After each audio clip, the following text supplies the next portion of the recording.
ভুবনেশ্বর থেকে একটু পুরীর দিকেও যেতে হয়েছিল, আর সেদিন ওয়েদারটা ছিল দারুণ। দুপুরে আমরা খাওয়া দাওয়া সেরেছিলাম মিত্র ক্যাফেতে। মেনিউতে ফিশ ফ্রাই দেখে নিজেকে তেমন আটকাতে পারি না, একটু দুর্বল হয়ে পড়ি আর কি। তাই প্রথমেই অর্ডার দেওয়া হলো ফিশ ফ্রাই। ভেটকির ফিলেটা একটু পাতলা হলেও ভেটকির যা দাম সেটা অনুযায়ী ঠিকই ছিল, খেতেও ভারী সুন্দর। তারপর চলে এলো গরম গরম ভাত আর শুক্তো, সাথে ঝুরঝুরে আলু ভাজাও ছিল।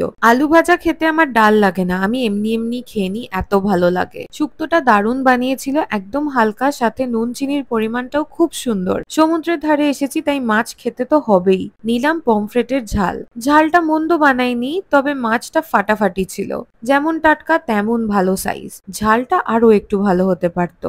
মাছেই থামিনি, খেলাম আলু দিয়ে মাটনের ঝোলও। কোরিয়া স্টাইলে বানিয়েছিল এখানে, একেবারে পাতলা করে। এত ভালো লাগছিল ভাত দিয়ে খেতে। মাংস 4 পিস ছিল, দুটো ছোট পিস যেগুলো আমি নিয়েছিলাম, আর বাকি দুটো মাঝারি সাইজের ছিল। তবে আলু একটাই ছিল, সেটাই দুঃখ। একেবারে ঘরোয়া স্টাইলে বানানো এই হালকা মাটনের ঝোলটা সত্যি খুব তৃপ্তি করে খেলাম। সব মিলিয়ে বেশ ভালো লাগলো এখানকার খাবার দাবার।